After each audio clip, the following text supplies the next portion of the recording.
ఇప్పుడు మన పెనమలూరు తెలుగుదేశం పార్టీ అభ్యర్థి బోడే ప్రసాద్ గారు ముందుగా మాట్లాడతారు. ఈరోజు ఒక శుభదినం. మన పెనమలూరు నియోజకవర్గంలో మా దైవ సమానులు మాజీ ముఖ్యమంత్రి వర్యులు నారా చంద్రబాబు నాయుడు గారికి మళ్ళీ నాకు అవకాశం కల్పించినందుకు ఆయనకి నా పాదాభివందనాలు తెలియజేస్తూ, నా ప్రాణ సమానమైన పెనమలూరు నియోజకవర్గ ప్రజలకి, కార్యకర్తలకి, నాయకులకి నా ధన్యవాదాలు. ఇంత పెద్ద ఎత్తున ఈరోజు స్వాగతం పలికినందుకు ఏమీ మాట్లాడాలో కూడా ఆనందంలో తెలియట్లేదు.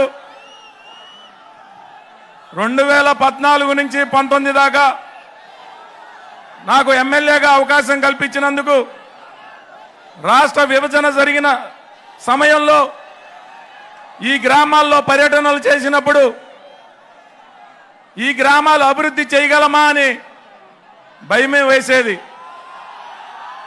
మరి ఈ నియోజకవర్గంలో ప్రతి గ్రామంలో కూడా చంద్రబాబు నాయుడు గారి సహకారంతో దళిత వాడలన్నీ కూడా ముదునూరు దగ్గర నుంచి యనమల కుదురు దాకా 100 రోడ్లు సిమెంట్ రోడ్లుగా మార్చడం జరిగింది. ఆ 5 సంవత్సరాలు మీరే సాక్ష్యం. ఉయ్యూరులో కోడి కుయ్యక ముందే ఇక్కడికి వచ్చి చంద్రబాబు నాయుడు గారు రాసిచ్చిన స్వచ్ఛ భారత్ కార్యక్రమాన్ని ప్రతిరోజు కూడా ఉదయం పారిశుద్ధ్య కార్మికులతో కలిసి పని చేయటం జరిగింది. ఎన్నో అభివృద్ధి కార్యక్రమాలు చేశాం. 2019 నుంచి 24 వరకు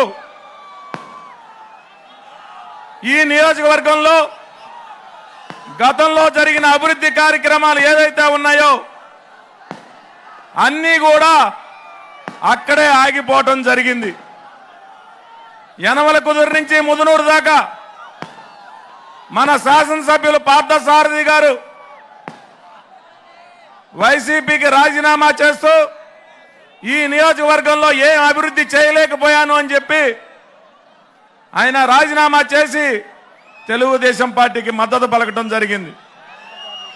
2019 నుంచి 24 వరకు ఓడిపోయినా కానీ ఈ నియోజకవర్గంలో నిత్యం ప్రజల మధ్య ఉండి ప్రతి ఇంటికి,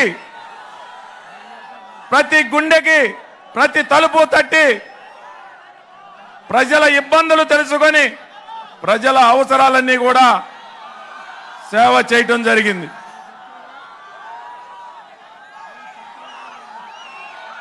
ఇప్పుడు ఎక్కడో మైలవరంలో మొలిసిన గంజాయి మొక్కని పెడంలో నాటారు. పెడంలో నాటిన గంజాయి మొక్క పెద్ద విషవృక్షమై ఈరోజు పెనమలూరులో నాటుతానని చెప్పి ఇక్కడికి తీసుకురావటం జరిగింది. నేను ఒకటే చెప్తా ఉన్నా, గెలిచినా ఓడినా నిత్యం ప్రజల మధ్య ఉన్నాం. జోగి రమేష్ని ఒకటే అడుగుతా ఉన్నా, నువ్వు ఓడిపోక తప్పదు. ఓడిపోతే ఇక్కడ ఉంటావా అని అడుగుతా ఉన్నా. ఈరోజు మన అభివృద్ధి ప్రదాత శ్రీ నారా చంద్రబాబు నాయుడు గారు ప్రపంచ వ్యాప్తంగా తెలుగు వారికి ఒక గుర్తింపు తీసుకొచ్చిన మన చంద్రబాబు నాయుడు గారు ఈరోజు మనల్ని నుంచి ఉద్దేశించి మాట్లాడటం జరుగుతుంది.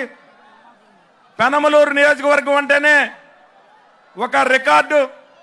యువగలం పాదయాత్ర రాష్ట్రంలోనే రికార్డు సృష్టించాం.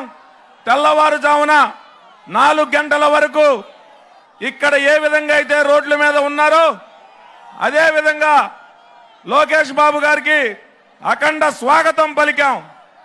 ఈరోజు మీ అందరినీ ఒకటే కోరుతా ఉన్నా, రేపు రాబోయే ఎన్నికల్లో మన పార్లమెంట్ అభ్యర్థి బాలశౌరి గారు కానీ ఇక్కడ అసెంబ్లీ అభ్యర్థికి కానీ భారీ మెజార్టీతో గెలిపిస్తే, రాష్ట్రంలోనే భారీ మెజార్టీతో గెలిపిస్తే మీ అందరి తరపున మన గౌరవనీయులు చంద్రబాబు నాయుడు గారిని మన నియోజకవర్గాన్ని అభివృద్ధి చేయడానికి ఎక్కువ నిధులు అడిగి తీసుకురావడానికి నాకు అర్హత వస్తుంది. మీరందరూ దయ ఉంచి ప్రతి ఒక్కరూ ఒక సైనికుల్లాగా పనిచేసి రేపు రాబోయే ఎన్నికల్లో వేరే ఏది కూడా మనకి వినపడకూడదు. మొదటి గుర్తు గ్లాసు, రెండో గుర్తు సైకిలు. మొదటి గుర్తు గ్లాసు, రెండవ గుర్తు సైకిలు. జై తెలుగుదేశం పార్టీ. వర్ధిల్లాలి చంద్రబాబు నాయుడు గారి నాయకత్వం. వర్ధిల్లాలి చంద్రబాబు నాయుడు గారి నాయకత్వం.